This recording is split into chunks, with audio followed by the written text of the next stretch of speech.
আমরা সবাই জানি যে চালের পায়েসের একটা বেশ সুনাম আছে, কিন্তু গাজরের পায়েসও কিন্তু কম কিছু যায় না। অসাধারণ টেস্টি এই গাজরের পায়েস। আপনারা একবার যদি বানিয়ে খান, আপনারা গাজরগুলো অন্য কিছুতে ব্যবহার করতে চাইবেন না, আপনারা চাইবেন যে এইভাবে পায়েস করি। তো প্রথমে আমি একটা গাজর নিয়ে ভালো করে গাজরটা ছাড়িয়ে নিয়েছি। ছাড়িয়ে এই গ্রেটারটা দিয়ে আমি গ্রেট করে নিয়েছি গাজরটাকে। এরপর আমি একটা কড়া বসিয়ে দিয়েছি, তাতে একটু জল দিয়ে দিচ্ছি। একটু একটু কি বলে এটা, লবঙ্গ, তাই তো না, এলাচ একটু ভেঙে দিয়ে দিচ্ছি, এলাচ বলে এটাকে। এরপর আমি 1 কাপ চিনি দিয়ে দিচ্ছি। লবঙ্গ আর এলাচের মধ্যে আমার মাথায় থাকে না কোনটা লবঙ্গ কোনটা এলাচ। এবার আমি গ্রেট করে নিয়েছি গাজরটাকে বেশ সুন্দর করে। আপনারা চাইলে মিক্সিতেও দিতে পারেন, তবে মিক্সির থেকে আমার মনে হয় এইভাবে করলে অনেক বেশি সুন্দর লাগবে খেতে। তো গাজরটাকে আমি বেশ গ্রেটার দিয়ে গ্রেট করে নিয়েছি খুব সুন্দর করে। এবার এদিকে আমার চিনির রসটা বেশ হয়ে এসছে, বেশ ঘন হয়ে এসছে। এবার আমি রসটা নামিয়ে নেব।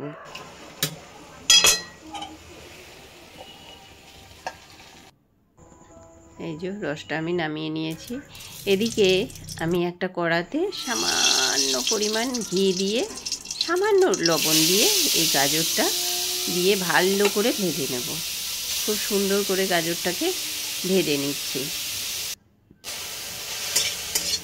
গাজরের অনেক কিছুই হয়, হালুয়া খেয়েছি, ভালোই লাগে খেতে, তবে এটা ভিন্ন রকম স্বাদ, অন্য রকম একটা টেস্ট, দারুণ খেতে হয়েছে। আপনারা অবশ্যই করবেন। তো গাজরটা যাই হোক ভেজে নেওয়া হয়ে গেছে ঘি দিয়ে। আপনারা একটু বেশি চাইলে বেশি ঘি দিতেই পারেন, ঘিটার দিলে বেশ ভালোই লাগে, বেশ আলাদা সেন্ট হয়। এদিকে ঘি দিয়ে আবার ওই কড়াটাতেই একটু ঘি দিয়ে আমি বেশ কিছুটা সুজি করে নিয়েছি, ভেজে নিয়েছি সুজি, খুব বেশি ভাজবো না। এদিকে আরেকটা ওভেনে কিছুটা দুধ দিয়ে তার ভেতর লিকুইড দুধের সাথে একটু মিল্ক পাউডার 4 চামচ কি 5 চামচ, আপনারা যেরকম খুশি দিতে পারেন, আমি 4 চামচ দিয়েছি। দিয়ে ওটাকে লিকুইড দুধের সাথে ভালো করে মিক্সড করে নিয়েছি, গুলে নিয়েছি। এদিকে তারপর আমি ওই সুজিটা অল্প ভেজে ওই দুধটা অল্প অল্প করে দিয়ে দিচ্ছি। দুধটা দেওয়ার পর এরপর আমি ওই ভেজে রাখা গাজরটা সুন্দর করে ভালো করে এর সাথে মিক্সড করে নিচ্ছি। নিয়ে সামান্য পরিমাণ ময়দা দেবো, একদম অল্প, খুব বেশি ময়দা দিলে চলবে না, একদম অল্প দিতে হবে ময়দাটা, একেবারেই অল্প। আপনারা ময়দা বেশি দেবেন না, ময়দা দিলে বেশি আঠা আঠা হয়ে যায়, সেই কারণে আমি অল্প। এরপর আমি বেশ গোল গোল করে পাকিয়ে নেব পান্তুয়ার আকারে। একটু ঘি ছড়িয়ে দিয়ে একটু মিষ্টির আকারে আমি গোল গোল করে নেব, যে কোনো মিষ্টির শেপে আমি গোল গোল করে নেব। এবার করব আমি একটা কড়া বসিয়ে দেব।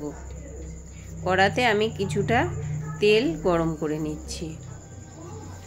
এদিকে মিষ্টিগুলো রেডি হয়ে গেছে। মিষ্টির আকার করে নিয়েছি, কারণ আমি এগুলো অন্যরকমভাবে ভেজে করতে পারতাম, আমি এই মিষ্টির আকার করে নিয়েছি, ভাজাটা একটু সুন্দর হবে সেই কারণে।